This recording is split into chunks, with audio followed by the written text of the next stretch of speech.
Hello, welcome everybody. Thank you for coming tonight. Tonight we're going to learn more about our candidates that are running for King County Council. I am Lindsey Pinkston, the Highlands Council Community Program Manager. Highlands Council serves the Issaquah Highlands community separately and in addition to our homeowners association. We do a variety of things to build community in Issaquah Highlands, including these candidate forums for local elections. First, I'd like to thank everyone who has helped to make tonight possible. Our moderator, Renee Zimmerman, who you'll meet in a minute. Our meet and greet room hosts, Christy Garrard, Katie Cannon, and Randy Pinkston. Our timekeeper, Chelsea Music. Our video producer, Katie Cannon. And of course, everyone from the community who submitted their questions for tonight. Tonight's event will be a moderated question and answer session followed by a meet and greet session where you can get to know the candidates more informally. Please keep yourselves muted during the Q&A section.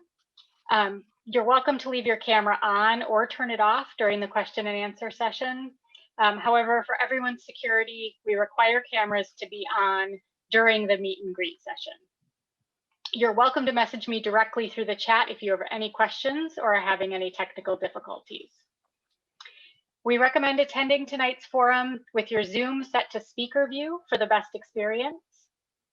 And now it's my pleasure to introduce our moderator for tonight's forum, Renee Zimmerman. Renee has lived in Issaquah Highlands for more than 20 years and has been involved in community life in many ways. Ever since they began several years ago, she's volunteered with the candidate forums so that our community can get to know the candidates running for various local offices. Renee is the local government and community engagement manager for Puget Sound Energy and loves her Issaquah community. Please help me welcome her. All right, thank you so much, Lindsey, and good evening, everyone. I want to welcome you all to the candidate forum for the King County Council District 3. Thank you so much for joining us, whether you're here live or watching this as a recording. Your time is very valuable, and I really appreciate you spending it with us this evening to learn more about these three candidates running for elected office. Now, just for your information, ballots should be arriving in your mailbox on July 16th for the August primary election. So remember, you have until August 3rd to get your ballots in, and I expect each and every one of you watching to get your ballots in. Now, tonight, candidates will answer questions that are important to you, our voters. And we did poll the community to find out which topics were most important.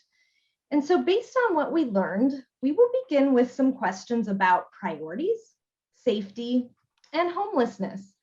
And if we have time, I just might throw in a bonus question. Now, for the integrity of this candidate forum, I'm the only one that knows what questions will be asked based on the community input we received. And after the 2-minute introduction that we're going to have and opening comments, we will then begin with our Q&A.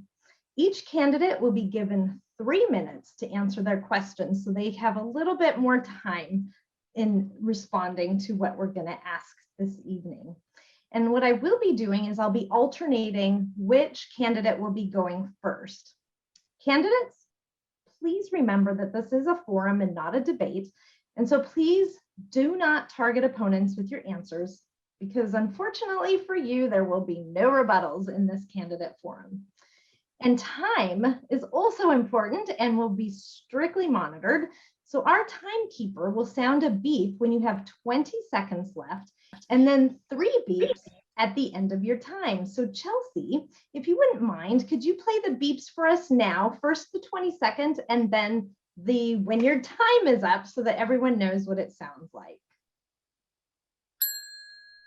That's your 20 seconds. That's time for you to wrap up. And then when is there's the last one. Yes, that's when you better be done.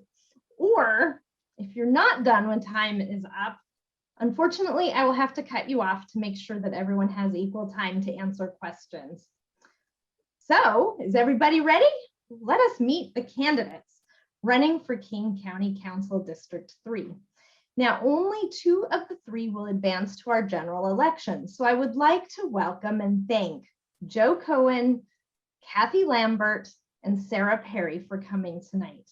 And if you take a look at your chat box right now, Lindsey went ahead and put a link in there for you because I would like to refer you, our viewers, that if you're interested in a little bit more information about each of the candidates' biographies, they are listed in the King County Elections website for more details. So please, I encourage you to go ahead and copy that link and review the biographies. Now, after I introduce each candidate, and I will be doing that alphabetically, they will have 2 minutes to introduce themselves and present their opening statement. So first, I'd like to welcome Joe Cohen. Joe, you have 2 minutes for your opening statement. Our area faces unprecedented challenges right now. From pandemic recovery to a long-lasting homelessness crisis to where we go in the area of criminal justice. My name is Joe Cohen, and I'm in this race because I have close to 20 years of experience in the field of law and policy that's directly applicable to the challenges we face right now. And I want to apply that experience to represent our area during this time. I'm a third-generation Washingtonian. I live here in Issaquah and grew up in Bellevue. My background includes work at the U.S. Department of Justice, where I led government oversight investigations into the activities of federal law enforcement agencies. For example, I earned multiple awards for my work to understand and prevent correctional officer misconduct in the Federal Bureau of Prisons. I also worked on Senator Maria Cantwell's legislative staff, where I focused on transportation and criminal justice issues. For context, this was at a time when funding for the 520 bridge replacement was a major infrastructure issue in our area. I also worked in the Obama White House on issues related to drugs and addiction, including the opioid epidemic and synthetic drugs like fentanyl, which unfortunately continue to be serious issues here in King County. I'm also an attorney, and I practice telecom law, where I help companies understand and comply with complex government regulations. In my practice, I've been able to represent a wide range of clients, from small radio stations with 3 employees to large publicly traded technology companies. I've also spent hundreds of hours offering free legal services, and my pro bono practice has focused on representing low-income families facing eviction and on the brink of homelessness. Thank you, and I look forward to the discussion. Thank you, Joe. Now, let's welcome Kathy Lambert. Kathy, you have 2 minutes for your opening statement. Thank you. Well, it's a pleasure to be here with you tonight, and thank you for being such a caring community. We have been through some pretty amazing times in the last 16 to 18 months with COVID. And so we had lots of decisions to make. And now, as this begins to turn around and it's time to open up our society again, we will be able to have the decisions that we made as we close down and how do we go about opening it back up again. This is a very important time with a lot of the decisions having very important ramifications. And so we need to have the leadership that understands what we've been through and how we get through the next phase. We have a very high vaccination rate in our area. Most of it's in the low 80s. The national norm is 65%. So we've done a very good job in collaborations with the cities, the counties, the hospitals, and the fire districts to make sure that we protected you as best we could during these very trying times. So we've been involved in so many things, and I wanted to talk to you about what's ahead. We will be picking a new Office of Law Enforcement Oversight Director. I was on the hiring team to narrow it down to the 2 employees. That will be very important. We're going to be hiring a new sheriff, hopefully early January. We will also be redefining what the Sheriff's Office or Public Safety's role and responsibility will be doing. I have over 20 years experience working with these sheriffs and under 5 different sheriffs. So I know what their jobs are. I know what our communities want and what kinds of things we can do. I've led the charge on community policing and also other topics which we can talk more about as we go through in community courts, drug courts, veteran courts, and also the FERS program. And I have some data I got tonight that 1,500 families' lives were put back together during domestic violence with no criminal record because of this program. Thank you. Thank you, Kathy. And now let's welcome Sarah Perry. Sarah, you have 2 minutes for your opening statement.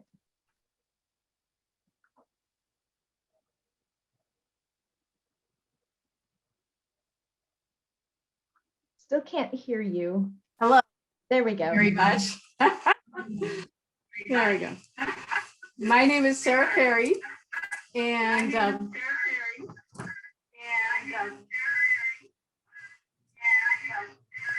oh, I'm having a lot of feedback. Are you I having think you'll want to feedback? hit pause on your video. And that might stop the feedback. Oh. Let's try that. Oh.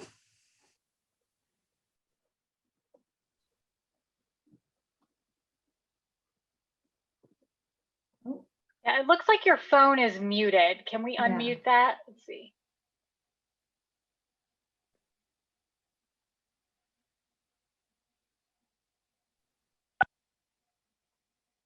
There we go.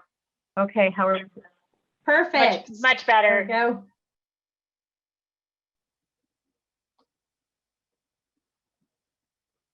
Three, and I want to thank the Issaquah Highlands for the opportunity to be here tonight and thank each of the guests who took the time to be here with us as well. I'm a small business owner and have worked in nonprofit and university settings for 30 years, managing budgets from 3 to 20 million. And as an enthusiastic coalition builder, I'm also known for my expertise in creating strong foundations of civic collaboration and engagement to build progress in both local and statewide communities. I'm running for county council because we need a champion who embraces diversity, economic opportunity for all, and will fight for affordable housing and transit and against climate change with the urgency required to protect all of our communities. We need someone who will not only listen, but will bring the results at this critical time with forward-thinking vision. Bringing our communities together and learning from what the pandemic has taught us requires new skills, new connections, and innovative thinking. We cannot afford to go back to the old ways of doing things. I'm grateful to have earned the endorsement of Governor Jay Inslee, Congresswoman Kim Schreier, Attorney General Bob Ferguson, Washington conservation voters, our firefighters, and over 100 more who have watched me deeply engage in our communities over the last 5 years. Our campaign priorities are protecting our open spaces, our water, forests, and farms, providing effective transit connections and alternatives for working families first, and supporting all small businesses, not a select few, in full COVID recovery, because when they thrive, all of our communities thrive. Our campaign is off to a strong start with support from 575 individual donors to date. I'm fundraising and canvassing every day and have volunteer canvasses each weekend for the strongest possible primary turnout, and I would be honored to earn your support as well. Thank you for having me. Thank you, Sarah. And now we will go ahead and move into our Q&A portion of our candidate forum. And as a reminder, each answer must not exceed 3 minutes and time will be strictly monitored. And as another reminder, our timekeeper will give you a 20-second warning and then 3 chimes to indicate time is up. Is everybody ready? I think we're ready to start. So with question number 1, we're going to have Sarah go first, Joe, and then Kathy. Here's the question, and I will put it in the chat box in a minute. Each of you have multiple priorities that you're wanting to work on if elected to this county seat. What is the one thing that you would prioritize, and what will you do on day 1 to advance this?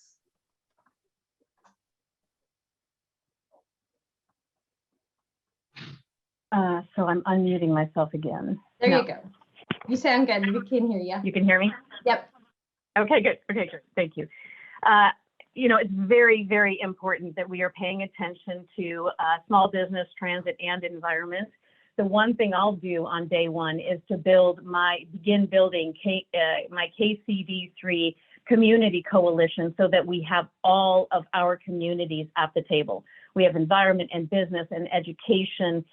We have our communities of color. We have folks that are looking at various things that have worked and not worked in King County with what we have right now.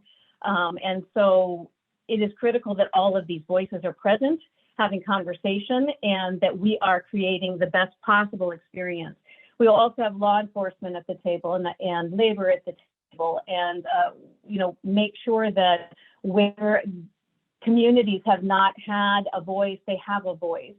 And I can't think of a more important thing than bringing everybody together to look at how King County impacts their communities and being very clear about where there can be improvements, where they are completely irrelevant to communities, and where they're spot on, so that we can bring the very best possible to each of the residents.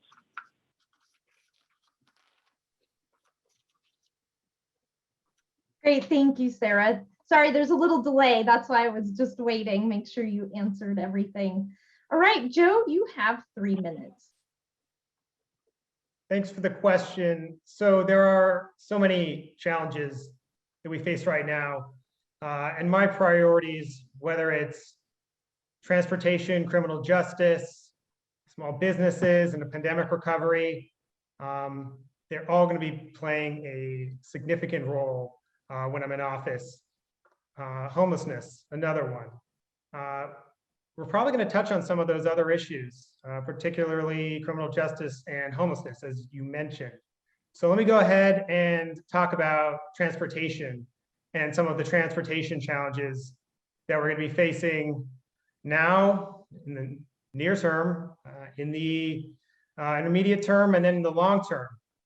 Because in this area, as I know, having worked on transportation policy, we seem to always have major infrastructure, transportation related challenges. And part of that is due to the growth of our area, as we have seen for decades, particularly here on the east side. Growth has been, and housing prices have gone up in addition to the growth. So one of the issues that we have right now is the light rail and the budget shortfall. And we're at a decision point right now, what we do, because there is a budget shortfall in the billions. And do we delay the project for Sound Transit 3, including the light rail coming to Issaquah? Or do we look for some alternatives to try and look at all of our options? And I think we should look at all of our options to make sure that some of those projects that we have been promised and that we paid into come to fruition. And as our area grows, it's going to be really important for us to have those ways to get cars off the road. Increased public transportation when it comes to buses is another major issue. We need to increase the frequency of buses to get cars off the road. The difference between a 30-minute wait and a 15-minute wait is the difference between taking public transportation and not. Having relied on public transportation myself for many years as an adult, whether going to work or law school or everywhere else for over 10 years, I know very well that it's incredibly important. And here in Issaquah and into Sammamish and Redmond and Snoqualmie, and we have people coming into these areas now from other parts of the county, whereas in the past we had, this area in the east side was a place where people lived and then they went elsewhere. Well, now it's a destination for places of employment. We really need to keep up with the infrastructure to make sure that the traffic keeps up with the growth that we've seen. Thank you. Thank you, Joe. And now, Kathy, you have 3 minutes. Thank you. Well, there are lots of important topics. And so I would say housing and homelessness, the infrastructure and safety. So the housing is really important, that we have set a goal of 44,000 houses that are needed by the year 2026, which is not far off. And in order to do that, we need to be producing 45 houses a day. We have figured out what to do with people who make less than 30% of the AMI, average median income. And we have now bought 3, and we're in the process of buying the 4th hotel, and we will be buying the 5th hotel. That will pretty much take care of the people right now below 30% of AMI. And we saw incredible progress in them as we brought wraparound services to them during COVID, and even the year before in some of the shelters where we brought wraparound services. Secondly, we're going to have to be building the housing for the missing middle, and that is going to be very important. We're going to be having a meeting in September in my committee to talk about what are some of the financing packages to help people either who want to downsize or people who want to have their own house and to try and get home ownership back up into the 80%. Right now it's down into the 60%. And so that's very important. I have become very involved in the infrastructure, whether it means the landfill issues. I chair the committee that's working on the clean water plan, and that is very complicated. And we have 38 different municipalities that are part of this, and getting everybody on board as to how we're going to deal with the idea that one of our plants is over 50 years old and needs to have some work because of its age.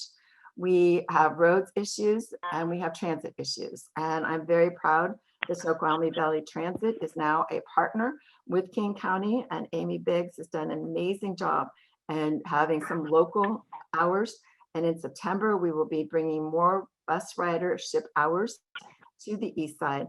And it is very important that we coordinate those bus hours as Issaquah begins to build their transit-oriented development, so that if Sound Transit, which the council has no jurisdiction over, but we certainly advocate with Sound Transit to make sure that they don't forget that we need to go east-west. The Sound Transit to the east to Issaquah is the only east-west corridor. So that is very important. The landfill is something that is also very important because it is one of the methane polluters and very important to climate change. And so we are working on that. And I mentioned earlier about safety. We very much have to bring in more human services programs, continue the ones we are already doing. But during the pandemic, a lot of people have self-identified of having mental health problems they never had before. And so how do we begin to address these both in the school and in the communities? So there's lots of good work to do. Thank you, Kathy. Now we're going to go ahead and move to question number 2, and this will be the order. We'll go Joe first, Kathy second, and Sarah third. And here's the question. There have been proposals and conversations in various cities related to diverting funding from police departments.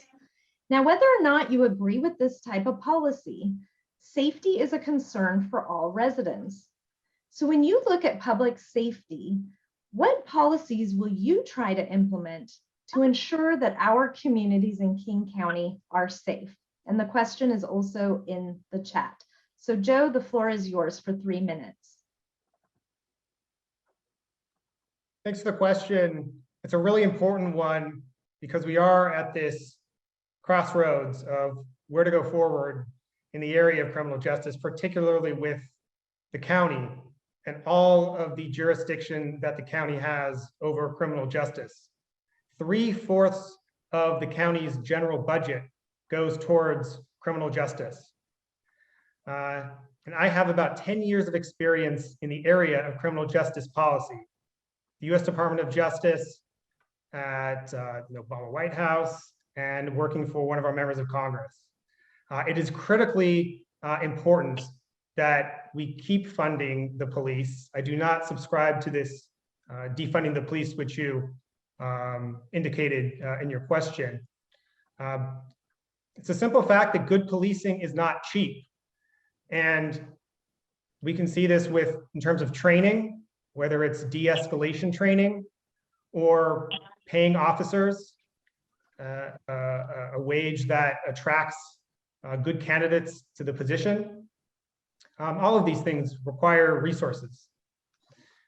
So when it comes to that, we need to, and in terms of the King County Sheriff's Office, we've actually been seeing a decrease in funding for years now with the County Sheriff's Office. Another really important issue when it comes to the Sheriff's Office is the appointment of the next sheriff and setting the duties of the Sheriff's Office. And this is a big change. And these are duties that are now a part of the council's responsibility in combination with the county executive. So they're in the process of selecting candidates to be appointed. One of them will be appointed to be the sheriff. I need to make sure that we have a sheriff, I believe, that can manage a large law enforcement agency, who has experience in law enforcement, to have the trust of the officers, and also who believes in the reforms that are needed, because reforms are needed in law enforcement. For example, the legislature implemented many laws this past legislative session. One of them is this duty to intervene. If an officer sees another officer doing something wrong when it comes to use of force, that officer is now required to intervene. And this is a cultural change in law enforcement. And we're going to need a sheriff and a council, really, who are able to understand that these reforms are needed and to implement these cultural changes. And it's not going to be a 6-month, 1-year process. It's going to go on for quite a while. So it's important that we have people with experience in this area. Thank you. Thank you, Joe. Kathy, you have 3 minutes. Thank you. Well, I too do not believe that the Sheriff's Department should be defunded. The sheriff needs to be an integral part of the community, and I believe in community policing, where the policemen are in the community. They are going to Rotaries, Kiwanis, PTAs, all the kinds of activities that go on, baseball games, football games, so that people know them, they trust them, and they can rely on each other. It's a team project. And so I think that that's going to be very important. I have for years read the complaint reports to the sheriff's office, and over half of the complaints now are from one deputy about another deputy. And while that may sound odd, it's very, very good, because it means that there's so much professionalism in the sheriff's office that they do not want an officer that's not doing the right thing. So we have already done, before the push for 8 Can't Wait, the Kings County Sheriff had already done 8 Can't Wait. We've been doing it for years as we have worked on streamlining the police department and de-escalation, in community building, and all the different things that they've been doing. We have also seen a decrease in funding, but part of that was because there were annexations. And so part of the landmass that the sheriff was patrolling has reduced. Much of what is done in the sheriff's office is done with contract cities. And so we have contract cities that decide what deputy they want to be their chief, what level of service they want, how many hours of service, and what kinds of services.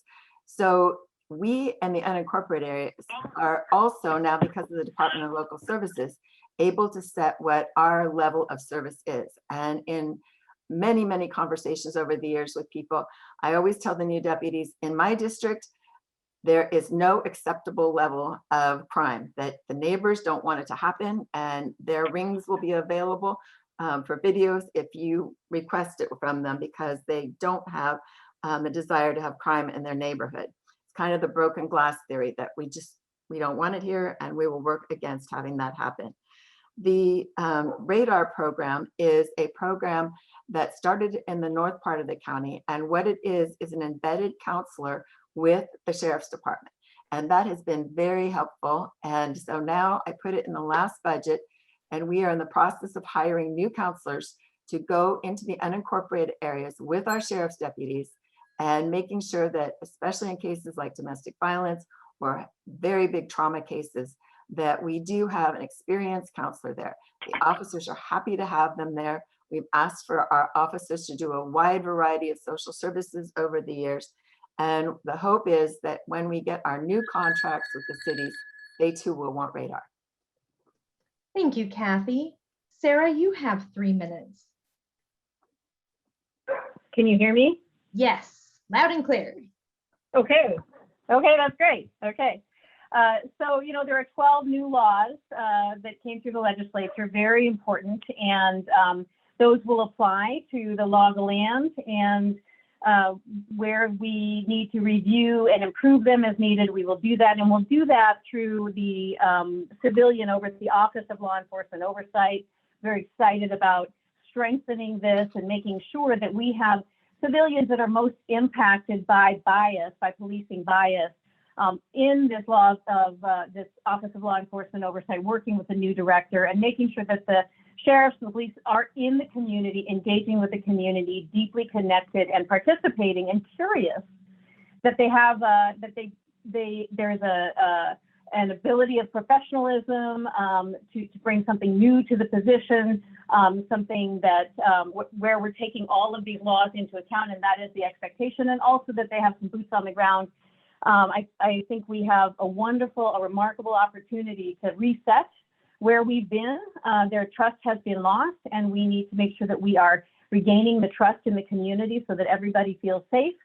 And safety is critical for everyone. So when you have a couple bad apples and you take care of those bad apples and you get the rest that are ready and able and willing and amazing public leaders in policing and sheriff, I think we'll have a terrific opportunity to be a model.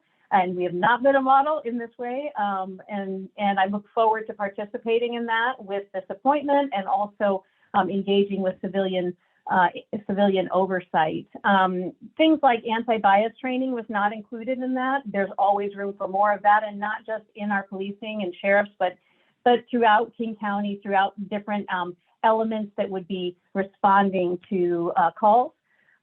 So, you know, I think it's very important. I am about making sure that the support, that there are more options for other needs than law enforcement when we don't need specifically specifically safety support and enforcement. You know, there may be social service needs, drug and alcohol addiction needs. We're 48th in the country in mental health support services. It's appalling. And we need to make sure that when we are responding to these, that we are responding with the skill set and the protection or the care or the understanding or the expertise required. And the way that we get there is by putting the folks who are most impacted by the experience at the table together. So I'm very, very excited to work together to make sure that every element of all of the communities, all of our different communities, from our Hindu to Muslim, secular, Indian and African, our Latino, our African American, our LGBTQ, all of our communities feel that they get the same amount of protection and safety. Thank you, Sarah. Now we will move to question number 3, and here is the order that we will have. We'll have Kathy, Sarah, and then Joe. Here's the question. The homelessness crisis in our region is on the rise and has been for some time. In your opinion, what is the county's role in helping resolve this crisis, and how will you address it if elected to this seat? Kathy? You have 3 minutes. Thank you. Well, first of all, one of the things that we need to be doing is working with the individual. And we have a system called HMIS, which is the Housing Management Information System, which we've now taken over from the city of Seattle for a number of reasons. And with that system, we can track who this person is and what services they get. And that's where we are developing right now. Wraparound services, not one size fits all, but what is the service this person needs? I went and spent 3 days in the Oklahoma Rescue Mission and looked at their system and how they put it together. And we are working on something very similar in our county. So many of our people that are homeless are have co-issues. They're drug addicted, they're alcohol addicted, or they have mental health problems, or multiple combinations of that. So really working with people and having goals for them that they must meet and that we will help them through their counseling. When we saw this during COVID and we had people with the wraparound services right in the hotel where they were staying, counselors were saying, I've been working with this person for X number of years.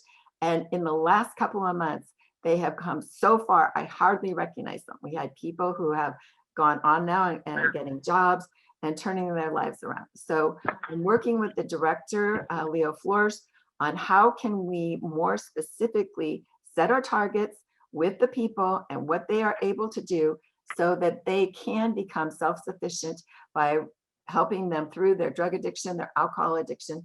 And we did do a lot of this with the 1811 house, where we did bring in chronic inebriants, people who have been drunk for more than 20 years. We gave them wraparound services.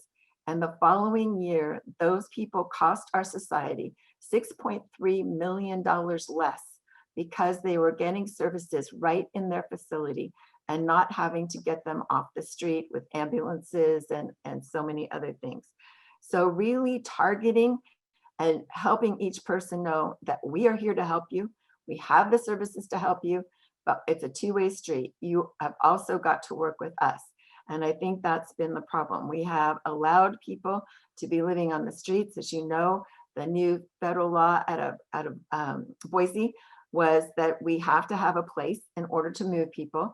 And that is what we're doing as we buy these hotels and looking at how we are going to revamp some of the buildings. So collaborating with the people, the Union Gospel Mission a couple years ago went into the tent encampments and were able to get many people into program. And we're doing that now with navigators. So that is going to be an exciting thing to do, working with people to help them be their very best selves. Thank you, Kathy. Sarah, you have 3 minutes. Can you hear me? Sure can.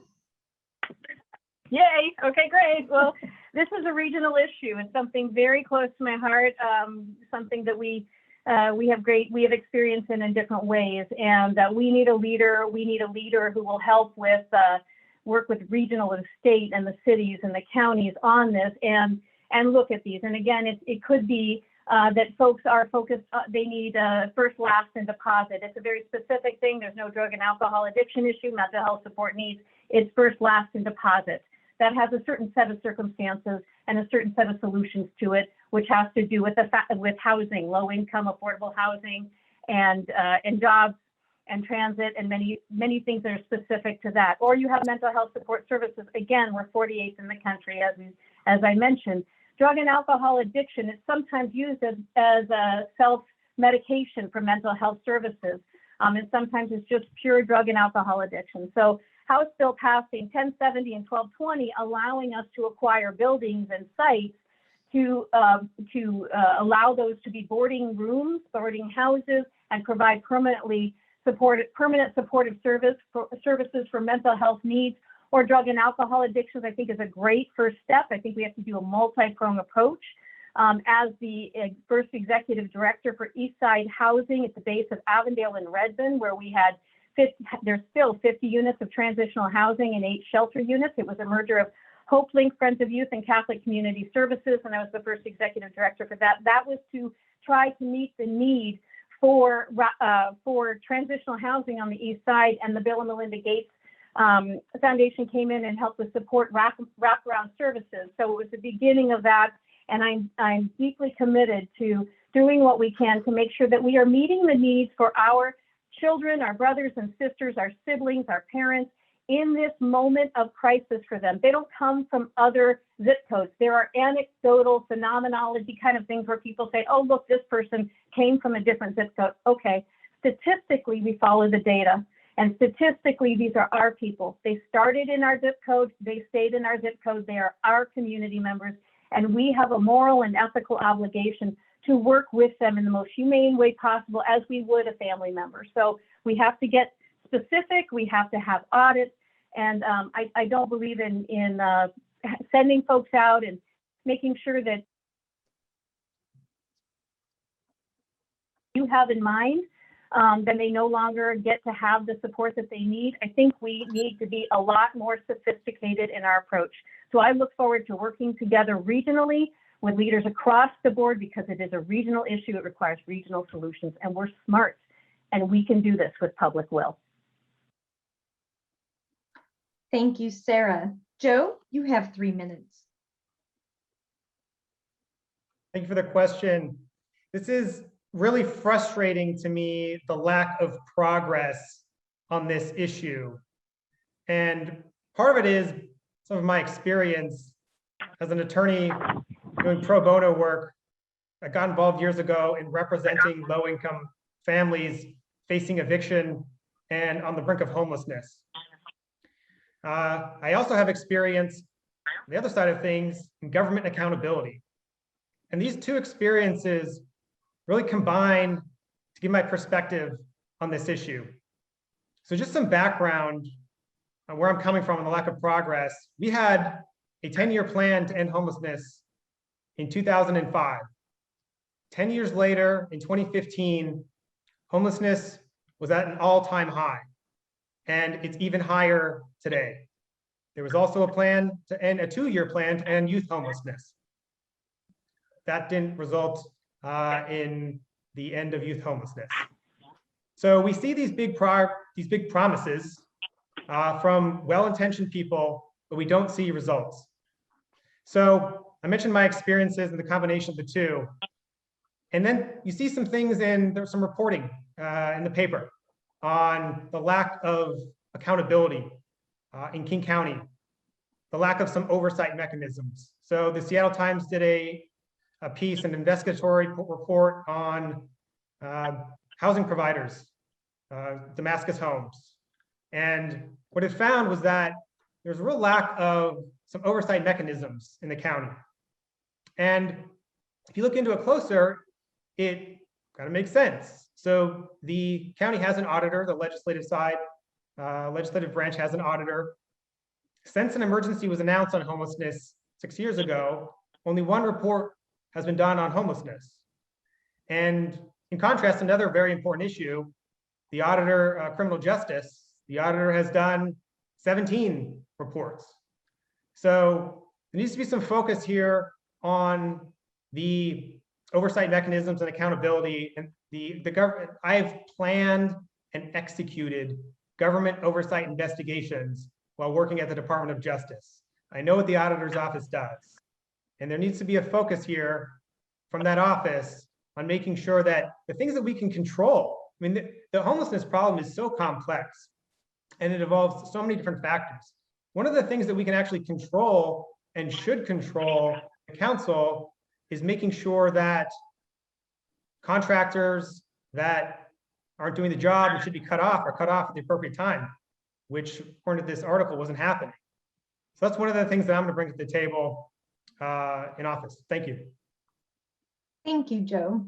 And I want to thank all three of you. You've been very, very honoring of the time. And so we get to go to the question for our bonus question.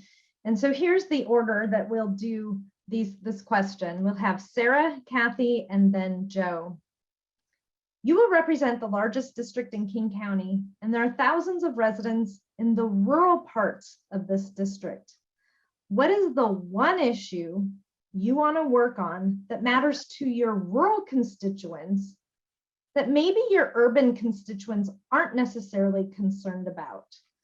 So first, Sarah, you have 3 minutes. I think can you hear me? Yes. Yes. Okay. I've been knocking on thousands of doors over the last 6 months, and concerns are safety, concerns are roads, and they're also traffic. You know, there's no way to get from here to there. We don't have solid systems. You know, we do have some pilot systems that are working right now, so we're good to see that, but we have to have a much more robust access to remove the barriers to people getting the public transit services they need, whether it's in the Carnation, the surround area, Duval, Falls City, Skycomish, you know, out in our area. 50,000 of our 150,000 registered voters live in unincorporated King County. 2/3 live in the cities, 1/3 live in unincorporated King County. We have to make sure we're providing those services and that we're also providing the safety where it's needed. And we need to make sure that we have adequate funding for the sheriff's office, for social services, for drug and alcohol addiction support services, mental health support services, the issues and areas that are needed most critically. And it is underfunded across the board. And so I'm excited about what we can do together in that regard and with transit. And do I have more time? Yep, we haven't heard the ding yet. No. Yeah. Okay. So, you know, one of the things I feel pretty strongly about is support for our LGBTQ residents and our foster kids and those that are struggling specifically with the issues of homelessness and of safety concerns. Places like the Union Gospel Mission don't take in our LGBTQ brothers and sisters and children and parents. Not okay. We need to have support and safety for all of our community members and solutions that work for a broad range, but it's no more difficult and no more broad than usually members of our own families, extended or immediate. And so really looking forward to working together with the communities in unincorporated King County and all of their safety and transit needs. Great, thank you, Sarah. Kathy, you have 3 minutes. Thank you. Well, I do want you to know that we are very concerned about our youth, and that about 80% of the kids facing homelessness are unfortunately not being able to get their families to accept different things. And so we have youth care, which has a very high population of our LGBTQ and questioning members of our youth. So we do have services for them, and we also have 225,000 voters in our district. So it is one of the largest districts. I think the most important thing that we've accomplished in the last couple of years is having our very own local government. Up until 2 years ago, there was no local government in King County because it hadn't been set up. And so we set it up, and now we have a budget, we have a plan, we have contracts with all the departments.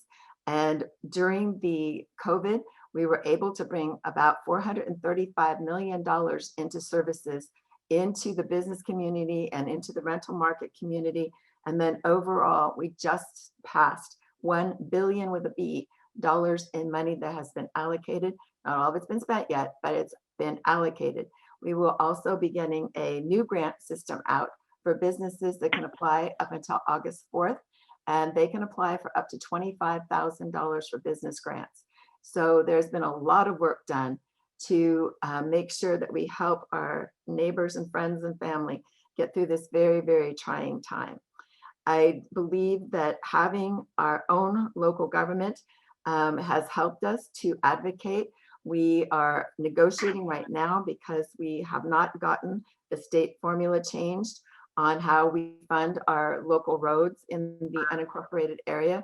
According to state law, only the people who live in the unincorporated area pay for all of those 1,500 miles of roads.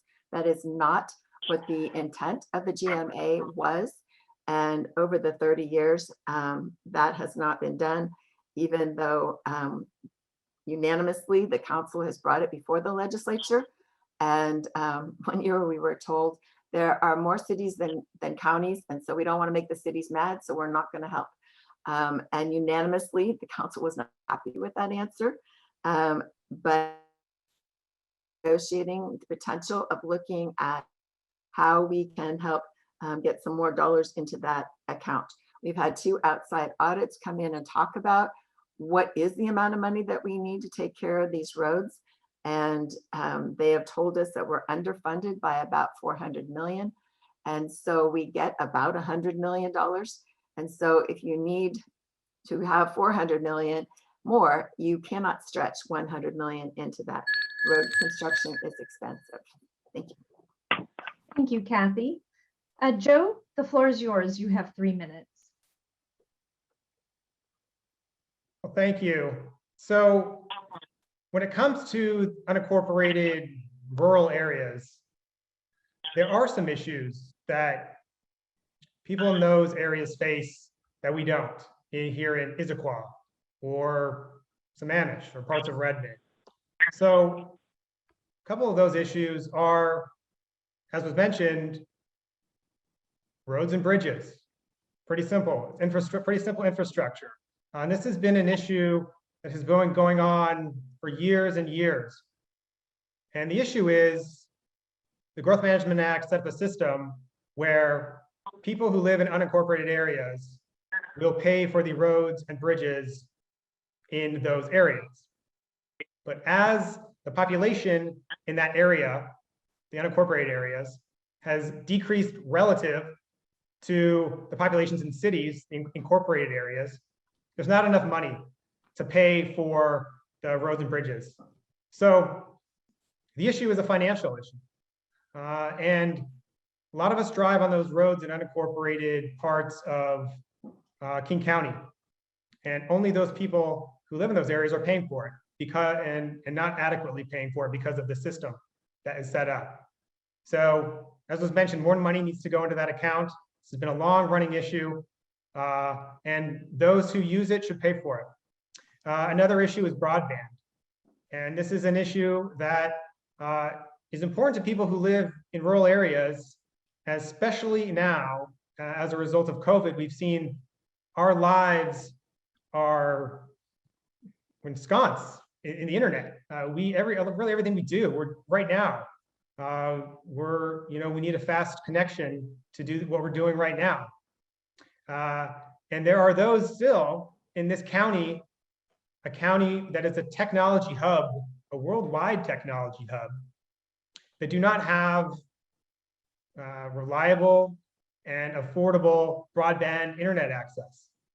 And as a telecom attorney, this is an issue that I really want to dig into, because there are a lot of advances in technology. You used to have to dig up the ground and lay a fiber cable, and that's the only way you can provide high-speed internet access. No longer. There are new technologies coming online, wireless technologies, satellite technologies, and I really want to look into these and see if we can come up with some creative solutions to deliver, help deliver broadband internet access to, for example, people living in Skykomish, near Stevens Pass, and in the unincorporated areas around Skykomish. In the Snoqualmie Valley, there are areas that are unserved or underserved. So those are two really important issues that are facing our district in the unincorporated areas. Thank you, Joe. Thank you. Now we're going to go ahead and move into our closing statements, and you'll each have 1 minute. The order will be Joe, Sarah, and then Kathy. Joe, you have 1 minute.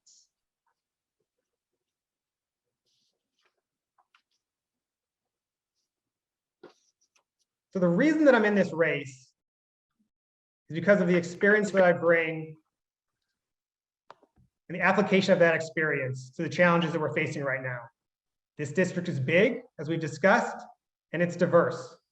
It's really a microcosm of what we see statewide, nationwide, in terms of the different perspectives of people who live in rural areas and those that live in more urban communities. So it needs someone who can represent the entire district and represent all the unique interests of each community. Part of this is not being easily swayed, means not being pulled too far in one direction, not making knee-jerk decisions. You need to be able to look at the big picture. And being able to do that comes with experience. To be able to have the confidence in your analysis. And my close to 20 years of experience in the legal and policy worlds gives me that experience. And I'll use it to make sure that our voice is heard loud and clear on the King County Council. Thank you. Thank you. Sarah, you're next. 1 minute.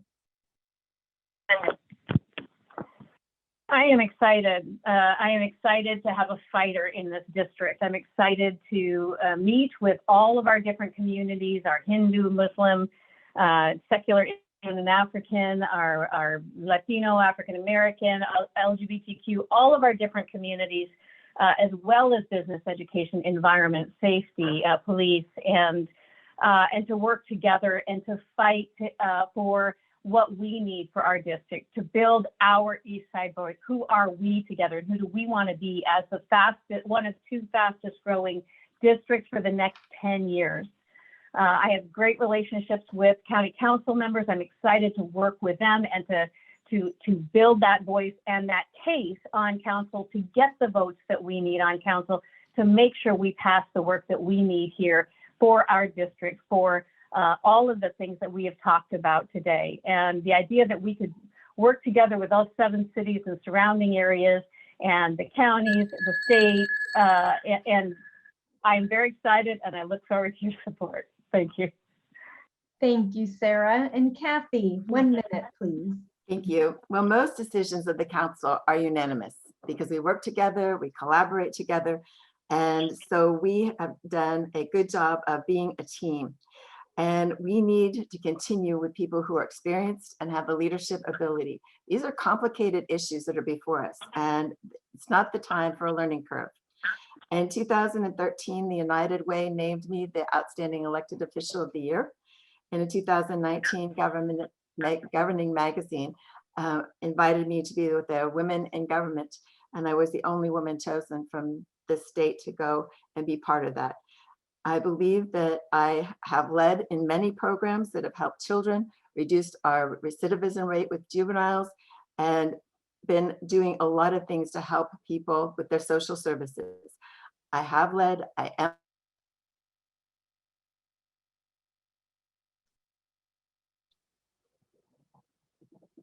Oh, we lost you just a slight bit. You want to take just 10 seconds to do the ending? Sure. So Oh dear. I want to say thank you for being here. It's been a pleasure representing you. Can you hear me? Yes. Can you hear me? Okay. Yes. It's been a pleasure serving you, and I hope to continue to serve you as we lead to serve the people of District 3 and the entire county. It's an exciting time with lots of big decisions, and it needs people who are experienced in making those decisions to be making them with you. Thank you. And I want to thank all three of you for being here this evening, and those of you that are watching. Really, really important to be part of this process and to educate yourself about how you're going to vote. So please, let's give our candidates and all that are involved a virtual round of applause, however you want to do it. We really appreciate the time.